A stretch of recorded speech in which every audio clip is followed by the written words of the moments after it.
I believe it's important to be wise and to be mindful when we speak on other people's lives and other people's experiences, because we're not walking in their shoe.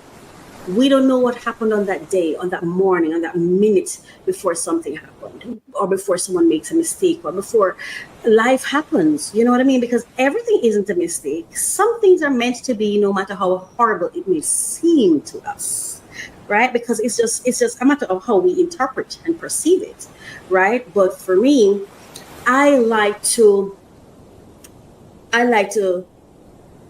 use each breakdown as an opportunity for self-work, because I am always seeking that breakthrough, baby.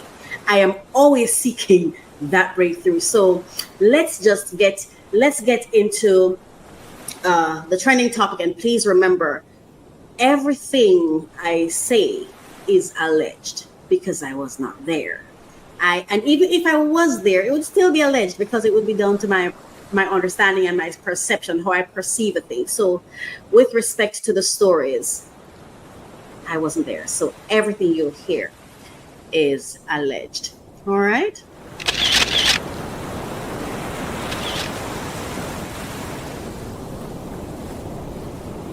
So the story I'm going to be sharing with you today is my source is USA Today, and the headline reads, "Conjugal visits should be suspended after two women killed," California prosecutor said. The deaths of two women during conjugal visits with their significant others at a California prison last year should prompt a suspension of the visits altogether, while authorities conduct a top-to-bottom review, the county's top prosecutor said Thursday. That's the responsible thing to do when you have two tragedies that have occurred in the same institution, in the same program, within a short time span, is take a look at whether or not the protocol, policies, and procedures are adequate. Amador County District Attorney Todd Rebe told USA Today in an interview. The two women, 47-year-old Tania Thomas and 62-year-old Stephanie Brinson, who also went by Stephanie Dowells, were both allegedly strangled during what the state prison system calls family visits. Extended visits in apartment-like facilities at Mule Creek State Prison in Northern Caribbean, prison in Northern California, Rebe said. Thomas' domestic partner, Anthony Curry, 48, was charged with murder and accused of strangling her in July 2024. He was already serving a life sentence for attempted second-degree murder.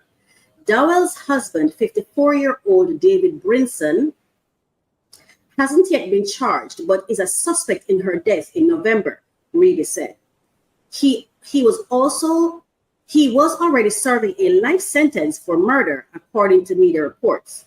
The prosecutor's call for action joins those of family members like Thomas's cousin, Janine Rojo.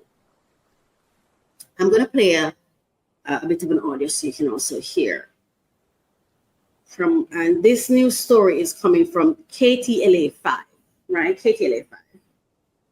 A notorious LA killer serving life in prison without the possibility of parole reportedly strangled his wife to death during a conjugal visit. 54-year-old David Brinson was convicted in the 1990 execution-style murders of four men in the Mid-Wilshire district. Authorities say last November, while at Mule Creek State Prison in Northern California, he told officers his 62-year-old wife, Stephanie, had passed out during a conjugal visit. She was declared dead at the scene. 4 months later, a coroner confirmed that she was strangled to death. The Amador County District Attorney is awaiting the prison's full report before filing charges against Brinson. Brinson has since been transferred to a state prison in Stockton. Wow. Okay. wow, that is something. Now, the thing that touched me, or that made me want to have that made me want to talk about this is, first, I want to say condolences to the family. You know, I'm sorry for I don't know what happened, but it's a, I wouldn't want to transition from this earth that way. So, you know, I really feel it for these ladies and any other who have suffered such a fate. It's a terrible way to go. I think one of the worst tragedies are when it seems to happen by someone that the victim loved. I mean, think about it. When someone you love hurts you, it hurts, right? Even though in the back of my mind, in my heart, I feel like, but those are the people who can hurt you, the one you actually love. It's like, because it's like when you love someone, you literally give them the key to hurt you. You literally hand over that power to them, you know, with the hope and the faith and the trust that they will not misuse or abuse that power that you've given to them. You know what I mean? So, but I still, you know, I would not have wished that on my worst enemy, for them to transition in that way, but it has happened. And when something happens, I like to just face it. I like to face it to the best of my capacity, so I don't miss the lessons. So I don't miss the lessons, or in other cases, the blessing. You know what I mean? Of course, in this case, a lot of people are thinking, oh, someone lost their life, there's no blessing. Well, I don't know. But what I'm trying to say is, I'm not saying this is a good thing. I'm trying to say, what inspired me to talk about this story was not just that someone, you know, transitioned or lost their life, but some of the conversations I was hearing, a person saying, you know, she was digmatized, and that she loved the dick and the dick led her to death. And, you know, like some persons there was some victim blaming to me, in my opinion, that I found unpleasant. You know, we all will transition at some point, and we don't know what's going to be used as the method by this universe to get us to transition, right? We don't know when it's our time. We don't know if it wasn't this lady's time. We don't know if, I mean, we talk about the Bible and the experiences in the Bible and things like that. David killed Goliath and all of that, and this becomes ceremonial to us. Like we value it because we're saying, oh yes, it was a miracle that God, you know, like God used this young shepherd boy, and you know, but no, it's just that we don't know when these things happen in the time that we're in. Because remember, the David story was some time ago. So now looking back at it, we have 2020 vision, and we can see the purpose, and we can see how God used it and all of that. But in this moment, because this is happening kind of not immediately now, but within this our lifespan, sometimes we don't credit it the same way we credit things of the past, because we can't see the 2020 vision of it, right? I do believe that nothing just happens. Everything happens for a reason, even when I cannot understand it. And for me, this story gives me an opportunity to talk about an issue that I hear a lot of persons talking about single Black women. I'm one of them, right? And sometimes I get oh, you're getting so old, and you're not married, or you don't have this, or you don't have that, or you don't have kids, and you don't have a relationship. And sometimes, outside of my own personal desires, if you're not careful, when you're listening to the chatter, you feel so inadequate. You feel like you're missing out on your life, the way sometimes people talk about certain relationships and you're not in it and you don't have a relationship. And the way sometimes it's presented in such a way like you're not living if you're not with someone. You're not living any quality life if you're not in a relationship. So let me put myself out there on the block. I would love to have a relationship. I've never had a relationship. I've dated, but I've never had a relationship. I've never lived with someone. I mean, outside of like college years or whatever, I would love to experience what it's like to live with a man. I would love to have that experience to see what that's like. I'd love to have an argument with them and then have what they call the makeup sex and all of that. I have not had that. I would like to be in the same space. I'd like to have a boyfriend where I have a drawer at his home. I haven't had those experiences. And it's not because I was trying not to. I wasn't trying not to. But life is happening and you can't just sit by and wait for life to happen to you. It's not that I haven't tried. There are times I put myself out there. Or at least I think I am. And the person you're putting it out there to may not even recognize it, acknowledge, or even know that it's happening, or even care that it's happening, or maybe just don't feel the same way you feel. Now, this lady, especially the Stephanie Dowells, like I've seen a lot of clips of her, like she really lived a full life. Like she was charitable. She was a hairdresser, reportedly. And you know, this was a woman full of life. She was so soft. She was so, to me, I feel like she had those little characteristics that I hear people say a woman should have to find a man. You should be gentle. You should, submit. You should be all of these things. And for me, it's not that I disagree with those things, but it frightens me the way people speak about it, because I feel like, does that mean I can't be myself? And then I have to start asking myself, like, am I not gentle? I'm not gentle all the time. But anyway, let me talk back about the lady. So I'm just saying that to say, she seemed to have the characteristics and personality traits of what people would say, yeah, this is the kind of woman, she was accomplished, she was charitable, she had her family connections based on the reports that I've seen so far. I guess maybe that's why it wasn't so strange that someone, propositioned her, or she propositioned someone. I don't know how it happened, but somebody married her because she was his wife, even though he was in prison. And you heard the story, so I'm not going to repeat it, because I believe everybody is capable. Everybody deserves love, and I don't think the fact that he was serving a sentence for those particular crimes made his act special. Or like it's added to why this happened. No, because women are women are being abused, are experiencing domestic violence in their homes with their husbands who are at home, with their husbands who wear suit and tie. So perpetrators don't have a specific look or specific history. This happens. Women's lives are threatened and even taken by family members, by their children, by pastors, by people who are upstanding in society. So I don't think so. Even in some of the conversation where they're making it seem as if she chose a murderer, she didn't choose a murderer. She chose to love. Yeah. And one thing I've learned, because though I've never been in a relationship, though I've never been in a relationship, I've experienced loving.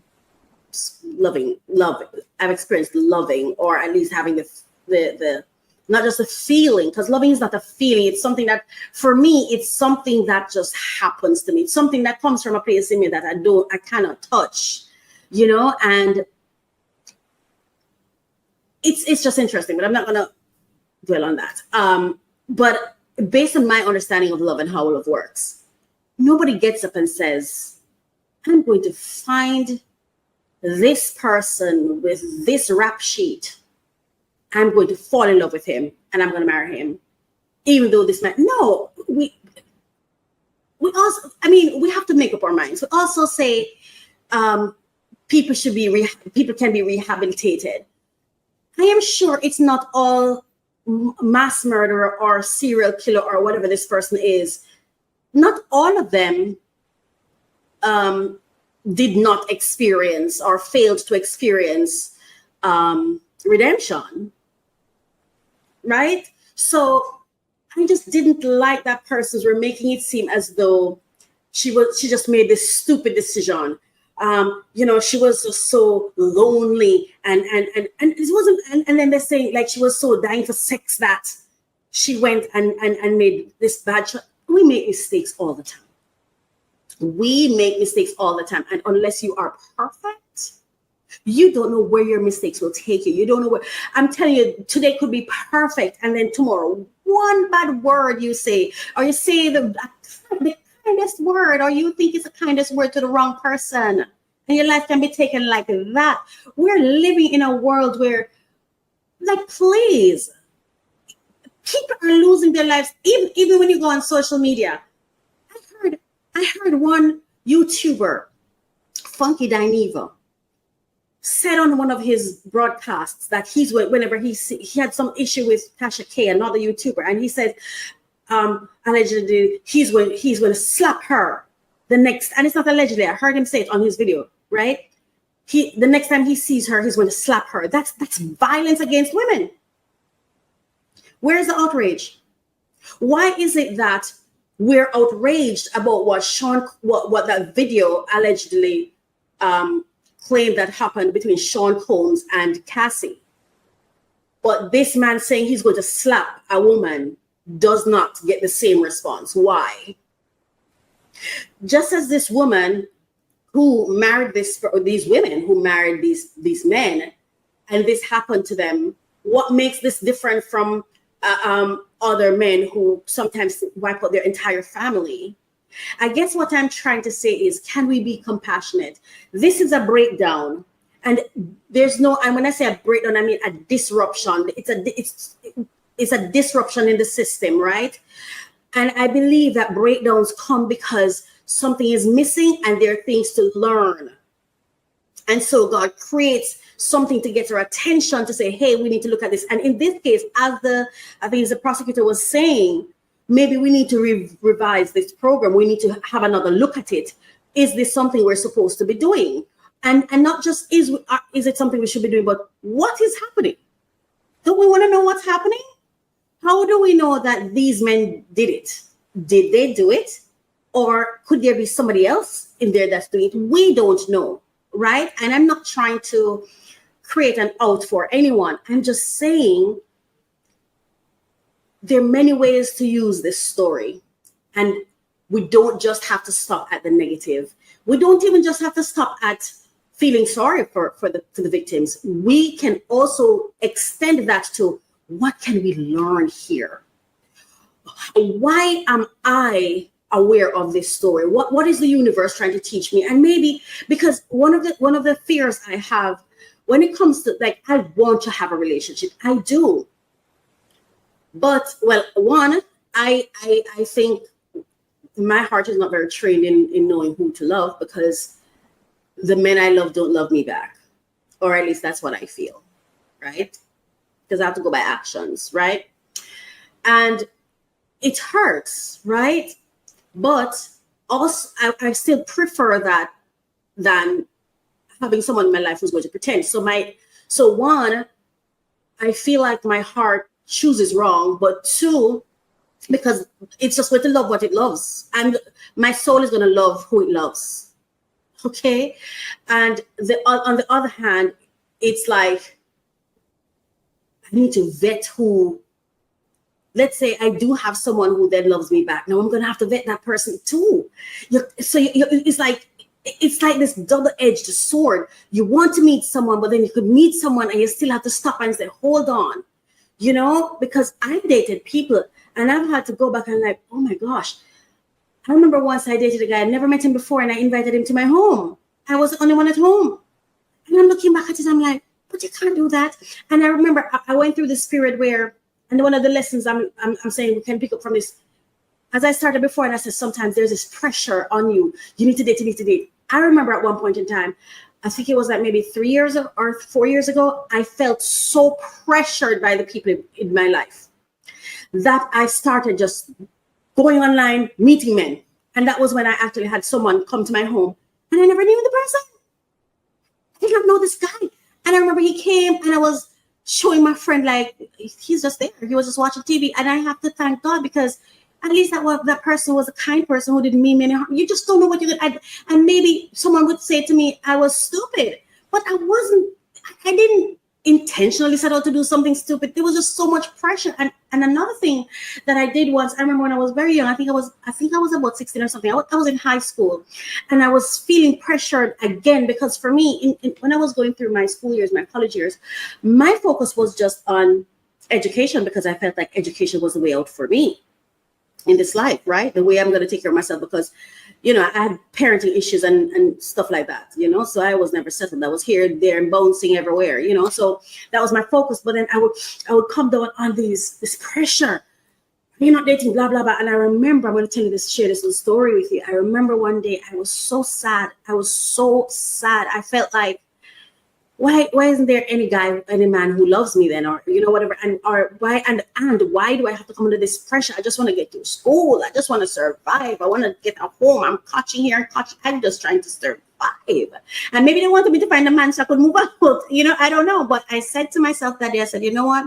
I'm going into the town, and the first guy that says hello to me, because it has never been an issue of men saying hi or whatever the case may be, right? But anyway, when I got into the town, there was this huge fat man. I'm telling you, he was about 300 to 500 pounds. And he said hello to me. He was the first one. And I went with it.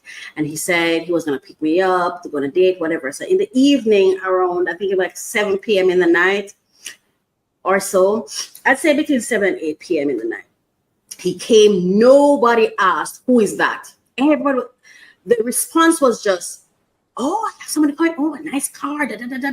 That was it. It was a nice car that nobody took down the license plate number, nothing. And I'm telling you, trepidation. I was going. I didn't want to go. I was scared. I was terrified.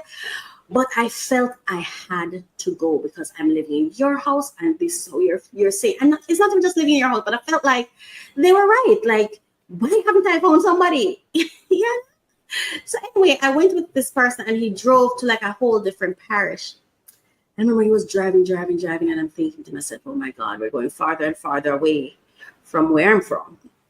I remember we went down to this place. He said he was going to get something to eat, but he said first he wanted to stop in and check on his grandmother. He went to this little house. It was a really tiny house. It didn't look like a house. It looked like just a one room. Like, it didn't look like a place that had bathroom and kitchen. It was just one little space. Yeah, one little house. And he was in there for so long, and I was sitting in the car, and I couldn't sit in the car anymore. So I got up and I went inside there, and I was like, what's happening? Whatever. The man was sitting on this bed like he was late, like he knew what he was doing, and he was waiting for me.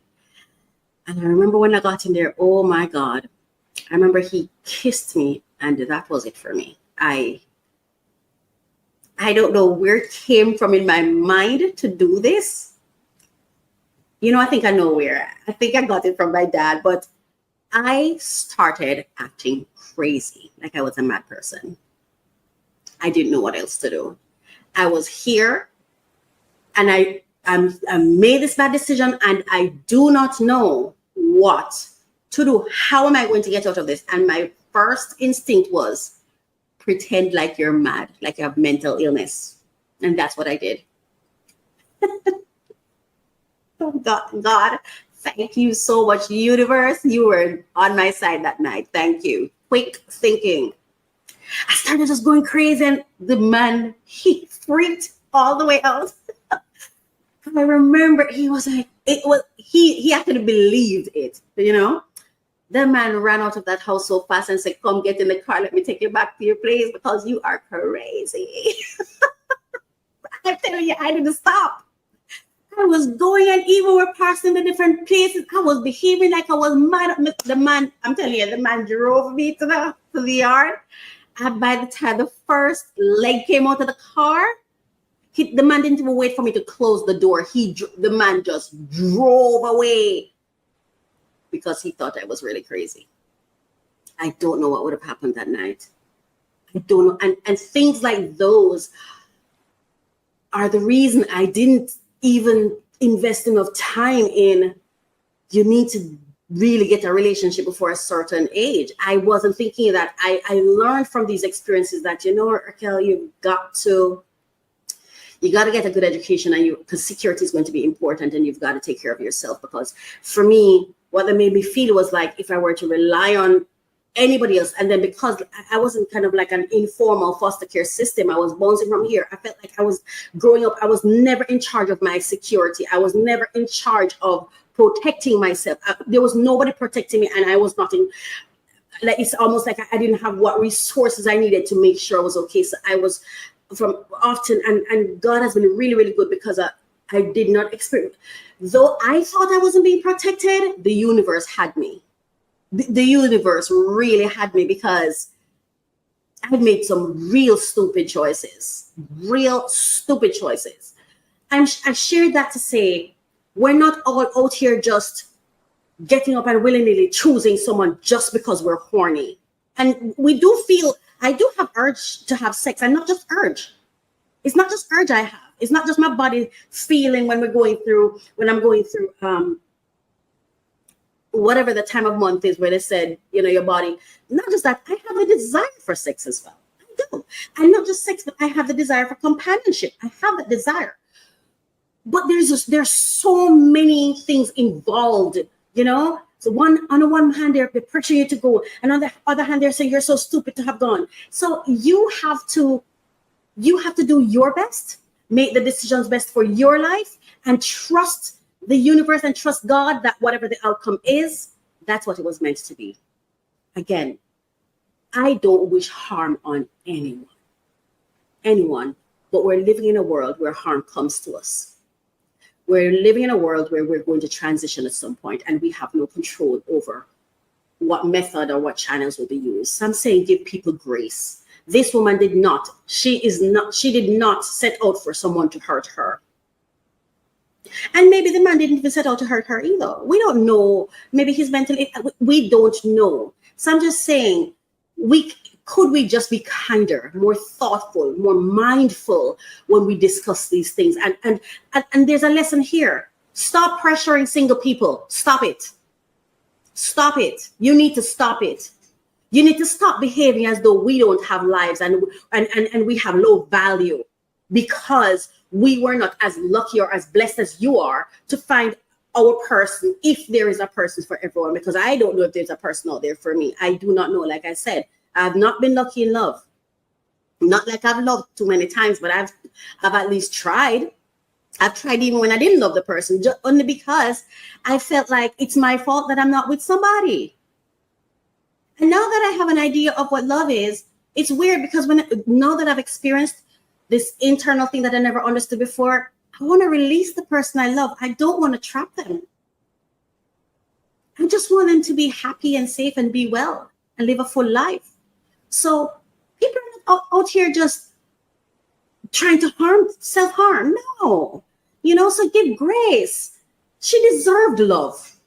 She deserved love, and whatever he made her feel up to the time where he did that, I'm happy she experienced whatever joys she experienced in the beginning.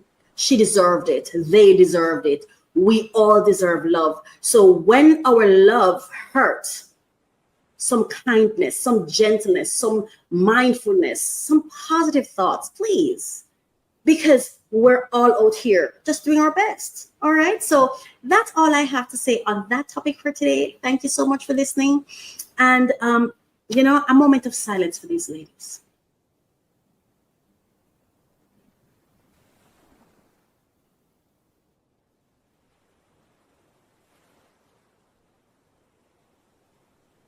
Thank you. Thank you. Thank you for your stories. I just want to say to Stephanie Dowells and to Tania, I think it's Tania Thomas, thank you for your stories. It has inspired me, and it's making me at least try to be wiser or be more mindful or more intentional and paying attention and slowing down. Pay attention because, it's who you love, you give the power to hurt you. So this story is really making me like, you might feel like rushing, Racquel, but slow down. Take your time. Allow the universe to move on your behalf. So I just want to say thank you so much for being here with me so long. It's just been such a wonderful opportunity to be here with you. I love to open new packages, time there will be the latest information on top funding opportunities for entrepreneurs who are seeking funding. Come along with me and Code for Health, and this is a passion project for me, so I'm so happy to bring this to you. Thank you so much for listening. Thank you for watching.